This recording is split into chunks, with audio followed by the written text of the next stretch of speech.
Hey guys, welcome back to yet another episode of Top Billers Toolkit, where me and my twin brother interview top billers from all around the globe to unlock the secrets to their success. Today's guest is Josh Belinsky.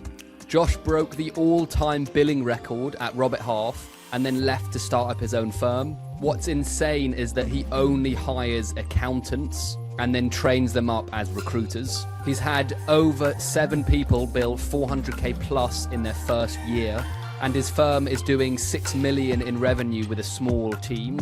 On today's episode, we're going to be talking about how the hell Josh's new consultants who are fresh out of accounting are able to build such high numbers in their first year. We're going to be talking about Josh's most successful BD tactics and how he's been able to bill at such a high level consistently for such a long time. And finally, we're going to be talking about the ups and downs of running a business. Josh is going to be sharing some of his toughest moments and how he managed to get through them. Guys, this was a fantastic episode. We hope you enjoy it as much as we did. And as usual, grab a cuppa or a glass of wine, depending on when you're listening to this. And let's get into it, shall we? Wait a second, guys. Quick question for you. If you could land a new client on LinkedIn in the next couple of weeks, how much would that be worth to you? 20, 30, maybe 40k? Well, we have a pretty crazy offer on right now. If you are a recruitment business owner, then we will work with you for free and write you 2 posts at absolutely no cost. And here's the cool part. Other recruiters that have come through this free trial have managed to win new clients. They've racked up hundreds of thousands of impressions and started conversations with top tier candidates. It's completely risk-free, so you have nothing to lose and everything to gain. If you're interested, the link's in the description below. If not, no worries. We hope you enjoy the podcast. See you later. Hello, Josh. Thank you so much for joining us today on Top Billers Toolkit. How are you? I'm great. How are you guys? Yeah, Very we good. are really good. Thank you, dude. The weather in the UK is absolutely beautiful and it's been like blue skies this week. So I just feel like extra chirpy for some reason. I love it. Yeah, same here. Amazing. Let's jump into the first question as always, which is what's the number one tool in your toolkit, whether it be a mindset, strategy or software? Yeah, it's actually all the above for me. Relationships and being in front of our network is probably the number one toolkit we have. I always say touch-based calls are probably the best activity that you can possibly do in recruiting because you get so much, you're building relationships. It helps solidify people coming to you and driving more things your way when it comes to business and referrals and stuff like that. But I also just genuinely love what I do, which helps. As far as specific softwares, we've really been high on pin.com lately. It's a really great sourcing tool. And then the general, note takers allowing us to really work and focus on the conversation and then turn that into a chat GBT, or we're moving over to Claude program that allows us to build our write-ups and job order shouts and a lot of the stuff, take that off our people's plates. We're getting into a thing called Outplay now for our outreach sequencing, which has been pretty good. And yeah. Nice. Awesome. So much to go through. Yeah. I would love to I'd like to start with touch-based calls, I think you called them. Yeah. Can you tell us a little bit more about those, Josh? I think I know what they are, but I'd love to hear a little bit more from you. Sure. Yeah. I think the worst thing, there's a lot of recruiters out there that will meet a candidate for the first time, do an interview with them, never get them an interview, and never call them again, right? It's very transactional. And when you operate like that, you're not getting the real juice out of the entire relationship that you can possibly build with that person. I can't tell you how many times a candidate calls me and says, hey, another recruiter called me about this job, but I want to work with you because we've built such a great connection on it. Now, in that case, I tell them, if they told you about it first, go for it. But like the amount of things that come my way because of the relationships that we built, it makes things, especially nowadays when job orders are difficult to come by, it makes things a lot more regular to flow. And, again, this game is all about relationships. It also helps build a rhythm for you. So when you don't have anything going on that you're super excited about, when you don't have a real purpose for whatever reason that day, or you don't have any great job orders to work, having warm calls to people that know you in a systematic way where it's multiple calls back to back to back really just gets you flowing, and good things come from that. Love Do you that. have you kind of already mapped it out, Josh, but do you have like a very specific strategy around this? Like Fridays is call, warm contact list and make sure it's 10 or, 10 Yeah, minimum a week. Do you have a more specific, or is it just kind of I feeling? wish I did. I would say it has to be random. Like you can't just Cool. call your best friends or your favorite candidates and people that you have spoken to. There's a one of my best clients that I ever got was a candidate I placed many years before. I knew she left the area, and at the time I was very focused on just one area of the country in the Maryland area. And I had no business calling her. Couldn't do anything for her, but I did because she was next on my randomized list of just touch base calls. Mm, That call turned into, oh, she's actually still working for a Baltimore company and she's working remotely. And she said they're hiring, and I've probably placed about 40 or 50 people with that company since. Oh wow. wow. So So convenient. it's just got to be random. I've heard people say, like, on my drive in, I'd make sure I do 5 touch base calls or on my way home. But, I think I think it's just important to make sure you're constantly doing it. Like Mm, if it's and you can't do anything for hours and hours and hours. You have to make sure it's kind of broken up. But a good 5 to 10 touch base calls a day is probably a the day. the Wow. dream. Yeah. But I mean, if you turn that into a week, that's still better than nothing. Yeah. Yeah. And just a quick one. When you call these people, are you strictly keeping it personal? Are you just trying to, like, how's life? How's the kids? Whatever. Are you then shifting it into business? Is it just how you feel on the call on the day? Like, how do you structure the calls? Yeah, it's depends on the relationship, of course, Cool. but it's a lot of, hey, I didn't want you to think I'd forgotten about you. How you doing? What's new with you? Give them something, like offer them some value of what's going on in the market, what's going on in accounting, and Mm, then obviously things start coming your way when you start building that trust. It cool. also stems from the initial interview when you're interviewing them for the first time and your questions that you're doing are showing that you get it and the way you operate during that first initial meeting, and then you solidify it with a couple of weeks later doing a touch base call, even if you haven't gotten them a send out. It just works. There's something about that solidifies that relationship more. Awesome. So Love that. Really cool. It's so simple, but it's so effective, isn't it? yeah, It's like yeah. it's always those little simple things done consistently that always make such a big difference. I'd love to go on to the second question. You broke the all-time billing record at Robert Half, then you left to start up your own firm. But to set an all-time record at any firm is pretty impressive, let alone Robert Half. But I'm really curious, Josh, when you were doing that, what were you doing differently from the other recruiters in the firm to hit those numbers, do you think? I don't know that I was doing anything different. I think it was a culmination of I was always kind of at the top of the class, if you will, within the region, mixed with I had a good amount of tenure. That month, I had 14 placements, started pretty early with some clients that really had a sense of urgency.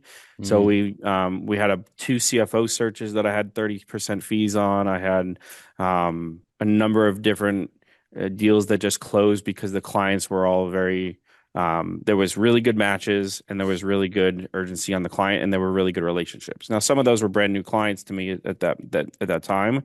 Um, but it was really just kind of everything coming together. And the best thing about that month, yes, at the time it was the world record of best month in the company. I think it was 259, but since it's been crushed with after COVID and the market the way it went. mm. But none of those deals fell off. And then I think the cooler part was that the next month I still backed it up with another 50 something thousand in billings. So Amazing. Nice. Awesome. Go ahead, Tom. So I'm just always interested in, because I have a feeling, Josh, you are a master at like keeping your network warmed up, keeping in front of them. What I would love to go into is like maybe you can give me an example at Robert Half. Like, how would you get net new business? What is has it yeah. changed since then? And maybe we can go into net new. What's your go-to methods? So for me, I built my business on ad calls, lead calls, touch base calls, turning into market knowledge, and then it went into okay, there's nothing more important for me than chasing a lead. Like I go after that like a dog on a bone, and I don't stop. I don't stop chasing my ad calls. I continue to hit them with different ways, but at the same time, the best way to get a job order and build a relationship with a client or in our case, a CFO or a controller, is when they were looking for a job. So Mm. again, it comes back to if you do the right thing when they're a candidate, it's a warm call or they want to work with you and they're more of they know you more. So I think it's really important. We were set up there and we brought that here as well to be full desk recruiters so that, and you carry the relationship forward, right? So if I have a candidate that I place, it becomes a hiring manager at somebody else's client on my team, who's the best person to work with that client, that new candidate that went there when they got a job order to as a hiring manager? It'd be me. I have that relationship with him. We built that trust, right? So Mm. I think that all helps. But for me, it's really, to directly answer your question, it's just old school, ad calls, lead calls, stuff like that. Awesome. And just for my brain might be going a bit slow, but ad calls being you see a job ad and you're chasing up the company Yeah. slash hiring manager to get your foot in the door. Lead Yeah. calls So being, sorry, go ahead. no, sorry. That's essentially it. You have to know your market, right? Like, and there's no better way to know that by seeing that these guys are hiring for what you fill regularly, right? Mm. So it is at the time, and it's gotten more difficult, no doubt. But at the time, like I was pretty much getting, if I would chase an ad, I would get that. I would go maybe one out of four, one out of three. Wow. I had that kind of hit rate because I was just relentless. I would not Mm. stop trying. And then every interaction I had, whether I was interviewing a candidate or, touching base with a candidate or whatever it would be, there would be some sort of referral. They would give me a candidate, they would give me market knowledge, something to that effect. And I like, again, it comes back to the touch base call part. Mm. Awesome. Me and Tam always like to figure out like anyone who's reached like top biller status, what do they do differently? But I think you've just answered it there by your relentlessness, and I'm guessing by your kind of the way that you function, probably with a high sense of urgency as well, Josh. Correct me if I'm Sure. wrong. Yeah, and you build it brick by brick. I mean, it's not gonna just come right away, right? I had a lot of a lot of my network has been built over time, but every year there was a client where like there was this was my biggest client that year, and everybody would say, oh, well, hey, you wouldn't have gotten such a great month if you didn't, or great year if you didn't have that. And then the next year would be a different client, and I'd have another top client of the year. Like it doesn't matter. Mm. Um, so yeah. Yeah, Interesting. And interesting. are ad calls still as successful as they were in Robert Half? Because what goes through my brain, No, Josh, is there must be 1,000 recruiters chasing after that ad. correct. It's Yeah. not Okay. a sexy way of doing it, and I think it's very difficult if you're not doing it with a rhythm. Like I would come into work and I would want to beat everybody to any sort of ads, leads, anything like that. Right. So I'd get there first and I would just relentlessly call all morning. And then I would call them again that afternoon. And, I'd call them again the next day. I would obviously not leave voicemails, but in this market, you know, we were sending back in 2020 when we first started at Synergy Search. I was like, you know what? I'm calling into these ads and I'm not getting as much success with it. So I'm going to send a calendar invite, which is ballsy, right? Like I'm going to send a CFO, I'm going to insert myself on their calendar. And one day it worked where this guy said he declined it, forwarded it to the hiring manager. And then we ended up filling it a week or two later. It was a big bank down in Nashville. That's And it's so like, funny. oh my God, that worked. And you know where you stand when you do stuff like that. Mm. It's probably I've gotten away from doing that probably more than I talk how great it was, because it is very intrusive to do that.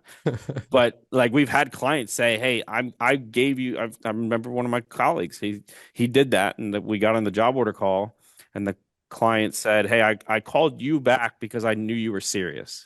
Mm. Right? Yeah. So, and I just say, propose a new time if it doesn't work for you. But I send him an email, tell him why I'm calling. Obviously, call him first, and That's so funny. yeah. Awesome. And I know lead calls works because we've had so many top billers on here that Yeah. use candidates as their main lead source. They Yeah. just ask. And so maybe a quick question on that. Do you still do lead calls, Josh? Or Oh do yeah. you, yeah. And so I guess my question is, what if you had to choose one or two questions that get you the most leads from candidates? What would those questions be, would you say? It's just being assertive and being assuming that they need to tell you because you need to know what's going on in the market and what's going on with them. And I have the relationship built with them with the trust. So it's, hey, listen, so what's been going on with you on the market? Where have you interviewed recently? Right? Mm, Just basic assertive question. And again, it's not, if they're going to get that job, they're going to get the job. Right? I literally just filled a role with 2 days ago, yesterday, where a longtime contact of mine told me that he had interviewed at a company through another recruiter. And he's like, I don't think I'm going to get it. Right. So he's not going to get that. And then when you get on the phone with the client, because I chased it and got the next day, you get on the phone with the client, he's like, yeah, that we need distribution. It's just we need distribution experience. Right. mm, So if it's just one of those things where if you build trust and you build relationships, things start coming to you and you got to give to get, right? The other yeah. thing, trick wise on the lead stuff, we read studies that within 90 days of a recruiter interaction, a candidate is gone, right? So I would never do anything to jeopardize a relationship with a candidate and their employer. Mm, However, when you see that they're going to be gone in the next 90 days, I'm going to start naturally peppering the hiring manager with salary guides, market knowledge, so that when they do leave, I'm familiar and I'm not just calling for the first time, right? yeah. They've seen me for the last 3, 6, 9, whatever amount of weeks. Um, and it that works too. Awesome. Do you have like a list of people that you just send like automated messages to, Josh, or is it like very manual? How does that work?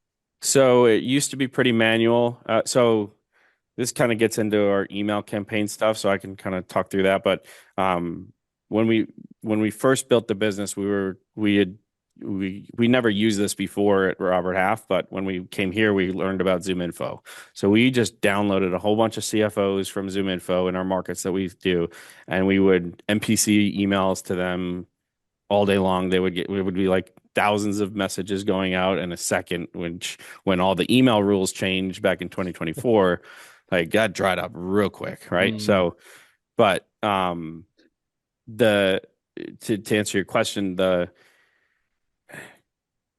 when I get a lead or an ad I'm chasing or something's going on, I have just a basic Excel list where it's cool. column one, and it's got all the places that I've ever looked for an accountant on there. And when I'm bored or need kind of like touch base calls, I just randomly go to column or row 32 and start from there. Because at Cool. one point they were looking for an accountant. We are Mm, now also adding that into Outplay, where Outplay is kind of our systematic email campaign sequencing program that cool. we're using, and we were able to build out a API connector to connect it to our Bullhorn because Bullhorn is just annoying with that type of stuff. Yeah. I would not recommend going on Bullhorn if I were a recruiter nowadays, but Mm, we're here. So we connect it, and it just will kind of stay in touch with people that way, which is cool. always helpful. Yeah, that's awesome. Um, Ben, should we go on to I'm really curious to learn about, Ben, unless you had another area you wanted to go into, 7 to 8 people within your company, Josh, build 400K in their first year. Is that, before I go any further, is that accurate, that statement? Yeah. And Yeah, I think 3 of them build almost 600 or around 600 their first year. crazy, Wow. crazy Yeah. numbers. Like me and Ben have only interviewed a handful of people, and I don't think we've heard that many people be able to build that much in their first year. So Yeah. definitely an anomaly. You guys are obviously doing something different. What is this strategy? Because most recruiters quit in their first year. Like that Yeah. is the statistics around recruiters quitting in their first year is insane. So what are you guys doing differently in order to make these guys bill insane amounts in their first year? Well, I think it starts from the interview process. When we left and formed our own company, we were very worried, are we going to attract people? Is anybody going to want to give us a job order? Is anybody going to come work for us, right? Mm, And well, we quickly realized that that's not an issue, right? We're regularly meeting and interviewing a bunch of people. And when you come from a half, and we were early in the company history, we just needed bodies, right? We needed help from people. But my 2 other business partners were very adamant that our first 10 hires need to be stars, like mm, absolute stars. They have to hit. And we were turning more people away as a startup than ever, right? Which Wow. is crazy to think. But what that did was our A players that we were hiring brought in other A players. So they had immense success early on. Then they brought in referrals to other A players. Everybody's loving life. Everybody's having fun. So when you love life and are having fun, you bubble up in more internals. And again, our internals are only accountants. We don't train anybody. We don't bring in anybody that's been a recruiter. That's so So crazy. everybody's starting from scratch. So it just kind of snowballed from there, mixed with, okay, now at the top, you got a guy who, you know, Bill's, I think I did like 925 in 2019, my best year. And the little details that we teach. And when you see that, when that kind of, we try to really make a rookie feel like things are familiar to them.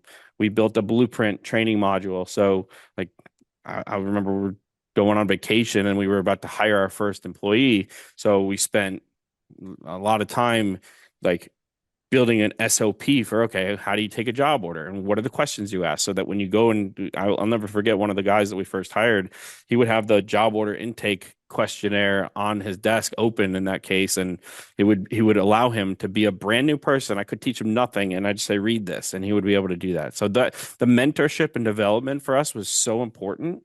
And then teaching it at the little detail level, like talk about counteroffer in the first meeting, close early and often, don't force a placement, really focus on the opportunity because that's the only way to beat the counteroffer and really beat the other opportunities that are being thrown at them. If you have the better opportunity, if you don't, like, okay, move on and try to find somebody better. Like if somebody comes to you and says, hey, I'm only looking because of money. I'll never forget one of our people, Jessica. She had that happen early on, and she's like, "Okay, go back and talk to your boss, and then come back to me after see what he says." Mm. He's didn't give him the raise, and we placed him a month later. Then they gave him the raise, and he's like, "Well, screw you. I'm not doing this." Right. So the scarcity mindset of a new recruiter, where every little thing is desperate. You meet a really good candidate to tell them to go back and talk to their boss before they talk to me is you have to be sick in the head in some cases, right? But the reality is like you're gonna lose that at some point. So you might Mm. as well do it the right way.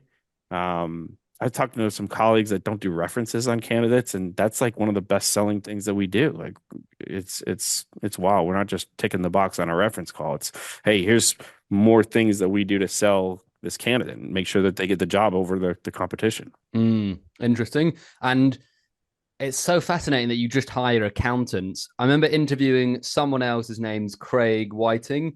He has an insane success rate with new recruits as well. But one of the things he does with his recruits is he teaches them all about the market.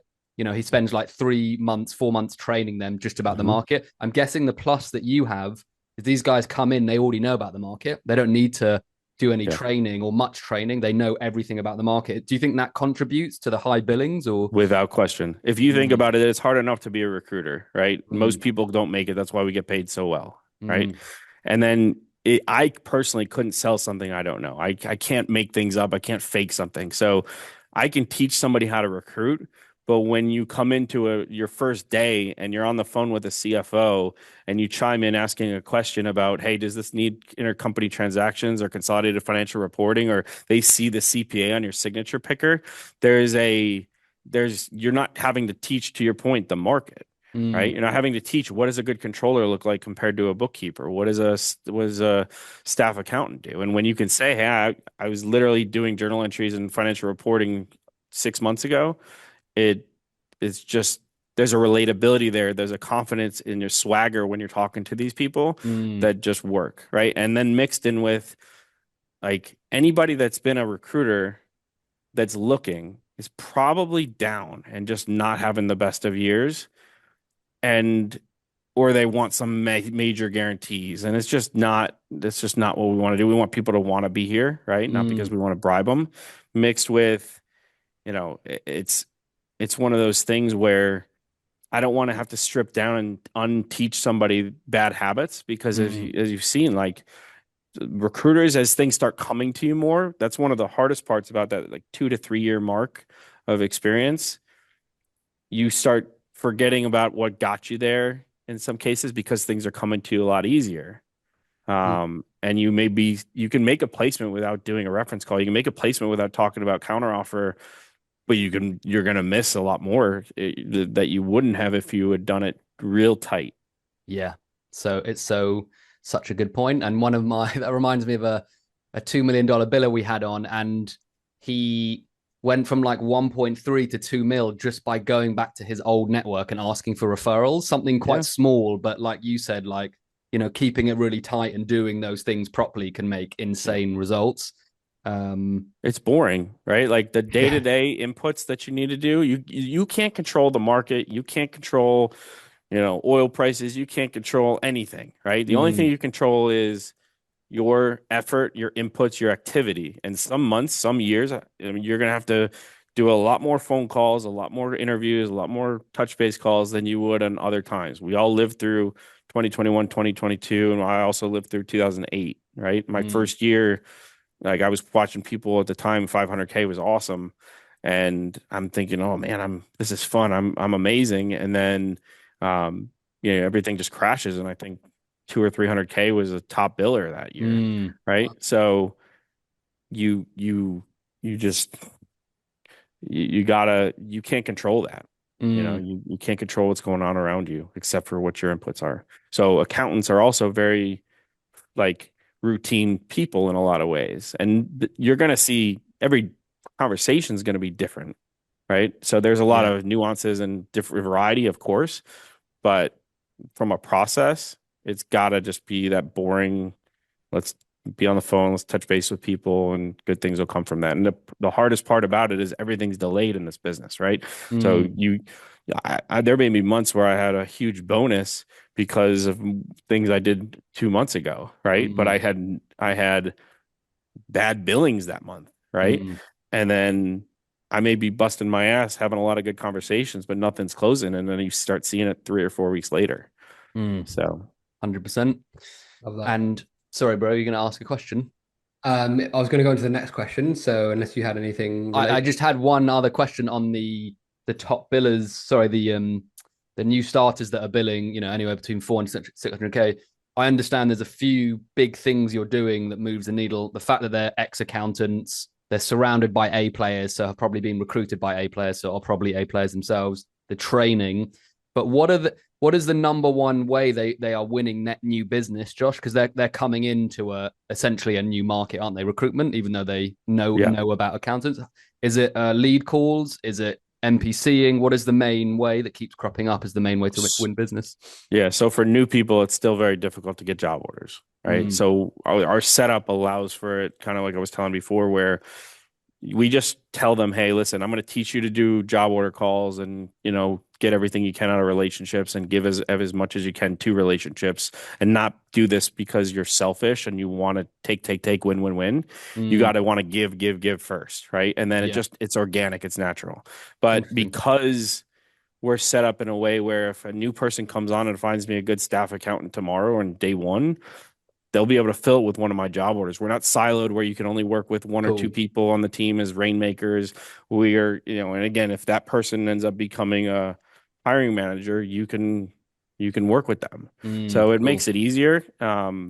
Especially in a tougher market when people, like I said, are coming to you asking for help as a candidate Yeah. to really treat those relationships like gold, as Mm, much as some of the BD guys care about job orders. But you have to be able to get job orders in this world, in mm, in this day. Like you can't, you can't. There was a clear line between last year's 2025 when people that were over 500K. So we had two over 500, two over 700. Okay. Um, and then nobody else was between 500 and 300. The next best was 300. And it was the people who bring in job orders and can work job orders and attempt to get job orders and the ones that don't. mm. Interesting. It is really interesting. And just on that, on just what you said there, Josh, the ones that are getting job orders, are they doing something similar to you, or are they doing something different at all? It's all over the place, to be honest. Like that's the beauty of recruiting is you can win so many different ways. I had this one Mm, girl who was so bad at job orders and she had the most job orders ever. because she built relationships on the candidate side and was Mm. constantly in touch with them. Oh, Right. interesting. She wanted us to add a birthday column in Bullhorn so that she could message them on their birthday. It was that important to her. Wow. Wow. So the person who could never even work a job order ended up becoming a couple of years later our biggest biller and biggest job order driver Wow. Wow. by purely caring about people and making good connections with people. And I think that's Mm, the best way to do it, right? In a world where 2021, 2022, you learn it was so transactional, you're kind of playing whack-a-mole just to stay above water because mm, there's so much going on. She really ignored that and just built relationships. And I got mm. another guy who is just runs a mile a minute and all he wants to do is deliver for his clients and he will tell them like I will get you candidates within 48 hours, and he does. Right? It's Wow. crazy. Like he will stay up all night. He will work. He will make it happen. And he just delivers for his people. And Mm. there's nothing more that will get him going than if I tell him, oh, another recruiter's on this search. He will take that personally. It's crazy. That's Um, funny. so I mean, That's there's a so lot funny. of different ways to win. I mean, but it really just you have to build relationships, and then the rest Mm. works itself out. Yeah. Love that. Love it.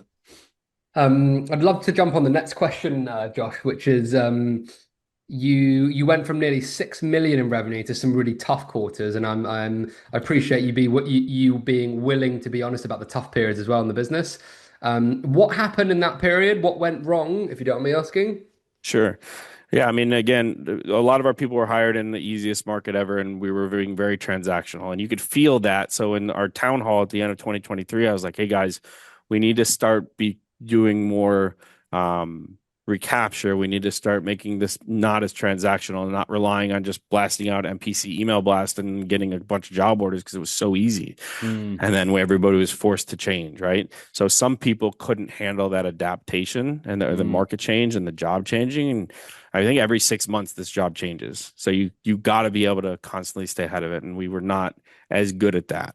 Mixed with from the top, the three owners, including myself, we were still doing everything together, right? So I was on every internal interview, all three of us. We were on monthly one-on-ones, all three of us. Mm. And our as a team got to 19 people, like you just simply can't manage leading by example and that.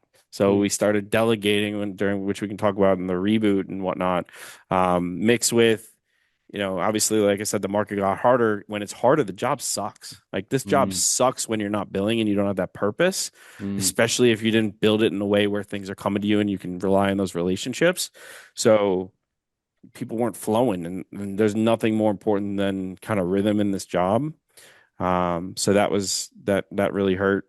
Um, I'm just trying to see if there's anything else. Yeah, I mean, it basically just became the other part of it was in our first couple of years, we had a non-compete. So we had people sitting in Maryland calling it in Nashville. That was our main market. We just fell in Mm. love with Nashville. And it was everybody was working together, right? Then you take me out of as much billing as I'm used to billing because I'm getting pulled in 50 different directions, having no flow. I'm not interacting with the team as much. We come back to Maryland, which kind of separates the flow of that. So you're once again starting back over. So Mm. there was a lot of just things that kind of came together. And it was masked by, okay, we built $6 million, but our PDA had gone down in that time. And we were comfortable with it in the fact that everybody around us was dropping by 20 or 30% and we were pretty even. So Mm. we were like, okay, well, we're still really good. But the Mm. reality is it really exposed us in a lot of ways of how we built it in this entrepreneurial work hard, play hard. Everybody's driving towards delivering for each other to like work a little bit and play a lot and Mm. you lose every time. So it Mm. didn't take that big of a turn back, but it hurt. Mm. What I'm always fascinated in like the mindset. Like, was that a tough period mindset wise for you, Josh? Is it easy for you to overcome those things and just get on it? Was it like quite a battle through it, or like what was going through your head? I'm just curious Oh, as another it was a business owner. battle. Yeah, it was a Mm, battle, and I would certainly say like it started with the three of us were just very frustrated, but really didn't know what to do about it. Or if we knew what to do about it, we were scared to do it, right? Like mm, as an example, we knew we needed to have a better understanding of our business from a metrics, KPIs, whatever you want to mm. call it, right? Yeah, yeah. And we ran an entrepreneurial, oh, put on your activity if you want to. There was no real systems to set it up. And, we didn't really hold people accountable to, all right, how many interviews did you have? What's your fill ratio? Mm, How many send outs does it take for you to make placements? So we asked ourselves in last August, right before our 5th year anniversary, we said, all right, if we could build this company from day one to day, what would we do differently? And it was, okay, we need to get a path to promotion and give people something more than just billing more, you make more, all that. We need to do that. We need to delegate better. Our one-on-ones went to once a quarter when you can really get a good handle on the numbers. When it's perm business, you really should only look at it on a quarterly basis anyways, right? mm. Then it turned into, okay, well, we have some people coming in every day, some people coming in never and fully remote, some people coming in on hybrid, and you never know what days they were in. Some people coming in at 9:30, some people coming in at 8:30, right? And we stopped that immediately. We're like, all right, I know it's going to be annoying for people, but we're not hiring anybody remote anymore. The one guy that's Mm. still remote stays. He's the best biller we have, and Wow. we're not gonna do that, right? Yeah, But we needed to stay connected in the culture, and you can't do that when you're all over the place, right? yeah. We forced metrics. So we really needed to make sure that and then when I did that, in a newsletter I put out every month with the scorecard and everything, I also added a KPI analysis to it. And I said, okay, well, it took this person 10 send outs to get a placement in a, this job order fill ratio was this, and that. And people, the top biller, we had 3 people bill over 100 that next month when we implemented this in October. Wow. And the guy who billed the best was one of the worst send out to placement ratios. And he would call me up immediately and he's like, hey, I know I billed great, but like, how do I get better and be like Tim or Mm, her in my ratios? And it was just a very eye opening thing to interesting. people that are A players want accountability. They want to know that people are delivering for them and they're all held to the same standard as A Mm, players are. And we have people that are not holding themselves accountable to that. It just it doesn't work. interesting. And was there anything you did personally? Because for me, like if I go through a if I go through a tough period in my business, I think taking full ownership really helps. Like not trying to run away from it. The gym is a random thing for me, but it just really helps. Is Yeah. there any like little things you did, Josh, to keep yourself sane while going through that tough period? Yeah, I mean, I agree. I'm a big gym guy, big workout guy. Cool. There's a direct correlation to one of the guys who's currently at number one. When he's in a rut, we tell him go back on 75 hard, and he has his best quarter ever. It's Oh, crazy, really? Wow, right? Yeah, that's it's so crazy. If amazing. you're familiar with 75 hard, I am. Yeah, yeah, I am. I've but never done it, but this is actually persuading me to try it. I don't have I don't have that. But I love Andy Frisella. Um, but yeah, I mean, it was really just we did a internal survey among the partners, and we said, okay, what do we love to do? What do we have to do because it's just part of the job, and what do we not want to do? Right? What Mm, drags us down? And it really started the thought of, all right, delegating. What needs to happen? I was like, listen, I love being involved in all areas. I'm a very entrepreneur guy. I love knowing what's going on in the software. I love what's going on in the industry. I love leading by example. I love billing. There's nothing better than closing a deal to this day, almost 20 years in, right? mm, So all I want to do is do that. I want to bill. I'll of course mentor people and help people through things. I'm still half my days interrupted, and I got to fix that. But we just delegate. And then my other business partner, he's really taking on the after that first week of tech training because that's me. It's on him. He develops people and really handholds them through that process, and nobody expects him to build because it's just not what he's doing right now. mm, So, and it just turned into a lot more flow. I mean, it took some time. As somebody told us once that I think every like every stop in a day takes 3 or 4 weeks compounded to get back in, or some stat like that. You mm. can edit that part out because I don't remember where the exact stat was, but it was that interruptions are very important. So Yeah, I had to really fix that. interesting, dude. Thanks for sharing. Um, I'm fascinated about the metrics, Josh.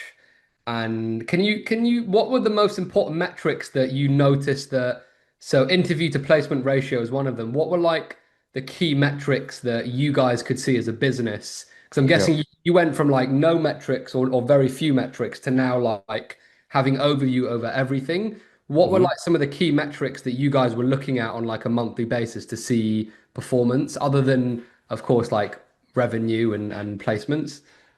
So what we're doing and what I would do differently, I'll tell you both. So what we're doing is we track how many job orders you get, how many candidate send outs you get, meaning you have the candidate represented out to the client and they get an interview, and how many job order send outs you have. You're the job order owner and you get that candidate to send out. And then candidate interviews, how many first interviews you do of meeting new people, video, I can represent you essentially. And then how many company ins you're running, which company in, I don't know if that's a standard term, but it's basically clients are meeting people back to back, and it's a very efficient and effective way of doing things when you can do it.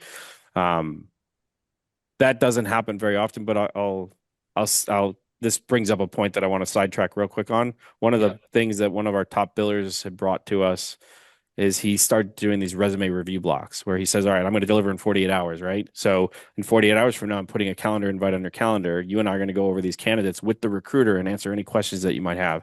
It forces a touch base point with them. It keeps things moving. It answers questions. It doesn't let them ghost you, stuff like that. Mm. So highly recommend that. And how would it, sorry, just to stay on that, Josh, and Sure. how would it be done previously? It'll be like, hey, I'm going to go off and find candidates and I'll just send you when I've got them. And that's the Correct. And then difference. you Okay, let me cool. know when Yeah. you want to see them kind of thing. And it Yeah. was, Yeah. Yeah. Cool. yeah, it's not as tight and effective. Yeah. It's a great tip. But so those are the metrics that we see. And the we always felt, even before, it was like there's nothing more important than a send out. Send outs make the world go round. We always joke about that, right? So there's a direct correlation to your amount of send outs you have and your billings. Mm. But I would also take it to the next level of I want to know how many presents you have, how many candidates you presented to a client or a colleague to present to their client. I want to know how many like LinkedIn connects you grew your LinkedIn network over the year, right? Like I'm in Pinnacle, so we were interviewing this prospect who was looking to join, and he had these, all right, I want to bill $1 million. So to bill $1 million, I need to get 1,000 candidates conversations. I need to get 45 job orders or whatever the numbers were. I forget the exact details. I can pull them up if you want me to, or I send them to you later. But it was fascinating to see the level of detail.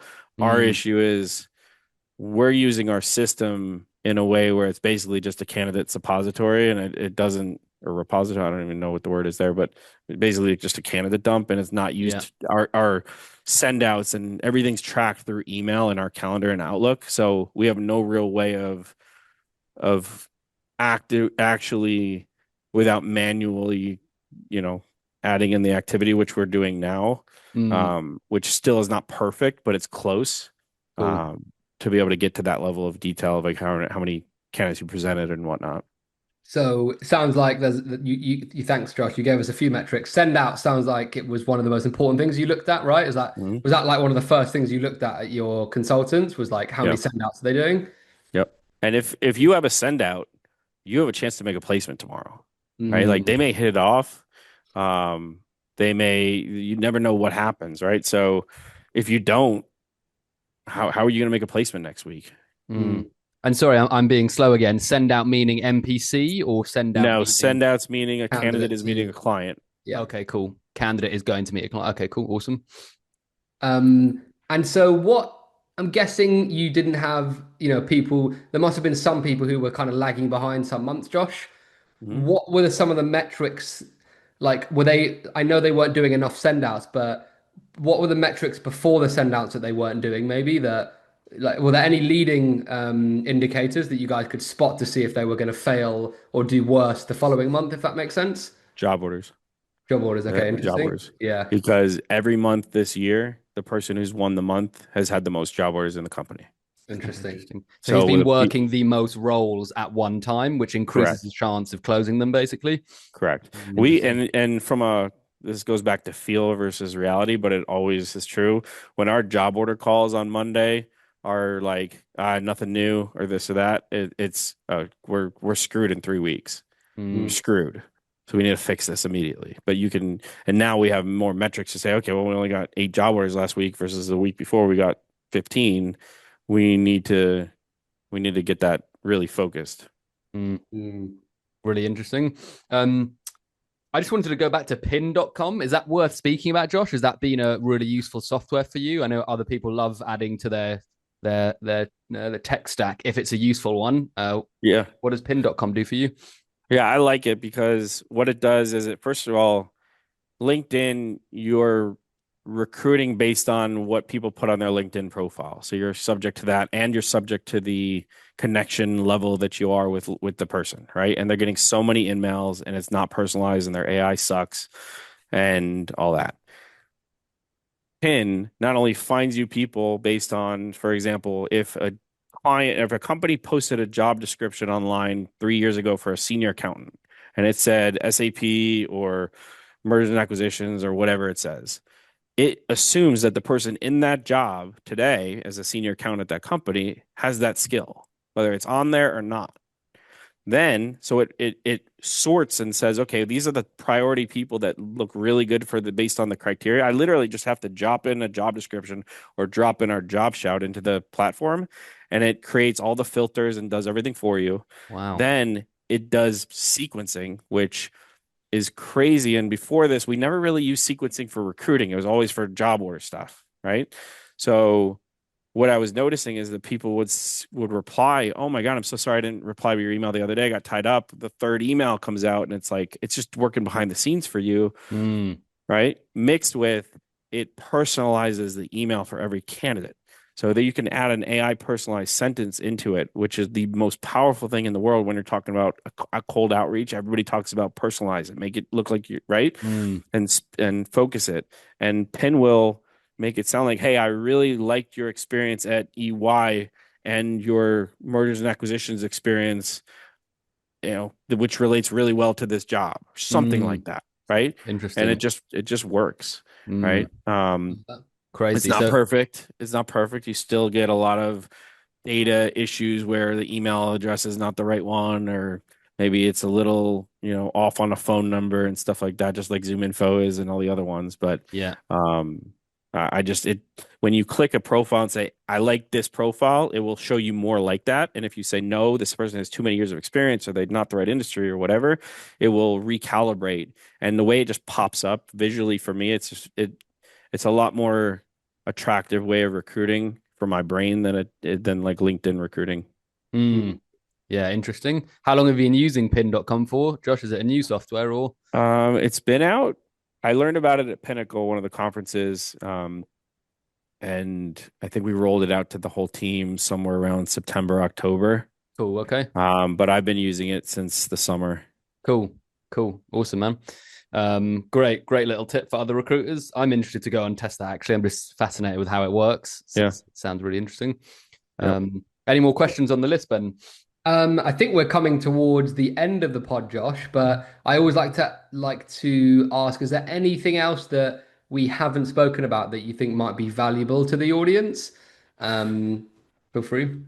Yeah. I think if in terms of going out and starting your own business, I'm a very big believer that you have to do it with a couple people, and it's got to be an odd number of partners because there's a lot of times when the two people agree is always different. The two people that agree on something are always different, and you need that third voice to kind of stay balanced and really help with some of the maybe potential blow up arguments that could happen because you're truly, I mean, you're getting into a marriage. So the other thing is you gotta you gotta build this for other people. Like as an owner of a company, like we were really interested in building something special where recruiting had given so much to us, right? We've made a lot of money, I have a lot of flexibility, family's doing great, all that. But and I could certainly make more that if I was a little tighter and we didn't take everybody to Cancun on our first year in business, or we didn't put benefits out so quickly, or have the comp plans that we have, it's like, but at the same time, you fall in love with this industry and you want to give an opportunity for people to make stupid money and have as much love for what I call the game as you did. And if you build it with that in mind, good things will come, and you'll be able to attract good people, and those people will bring other people, and they'll work hard for you, and they'll be there long term, and all that. And it's truly that relationship where, yeah, we win, but you also win, and everybody's winning, and it's a mutually beneficial thing. And we're very interested in developing people first. Like if I had made our comp plans among our ownership, the partners, anywhere tied to my production, then, which everybody tells you to do, it's like, all right, take 50% and then put 50% back in the business, each of you. Why would I spend time trying to help our website grow or be better, or find the next software demo, or spend hours helping mentor a teammate, right? You just wouldn't think like that. So there's so much that comes up that is just, I could write a book on all the distractions that happen, or the things we didn't know were coming, or how we've grown as leaders. But like, you have to have that balance and not hire 3 Joshes. You have to have somebody that's different, at the top as well, so that you can really counterbalance. This business would not thrive if it was just me, being spazzy at any given thing that happens. Like, it just would not happen. Thank you, dude. That's a lovely way to end the pod. And thank you so much for your time today, man. It was lovely to meet you, and lots of little golden nuggets shared in this pod. So appreciate your time, man. Yeah, and I doubt any accountants are listening to this, but if there are, and you want to go and take a little more control of your income and have a lot of fun, we're always open to talking. Awesome. Thanks, dude. Hey guys, thanks for tuning in to this episode. If you enjoyed it, please don't forget to subscribe on YouTube and Spotify. Tune in for another episode next week, and we look forward to seeing you again very soon. Peace and love.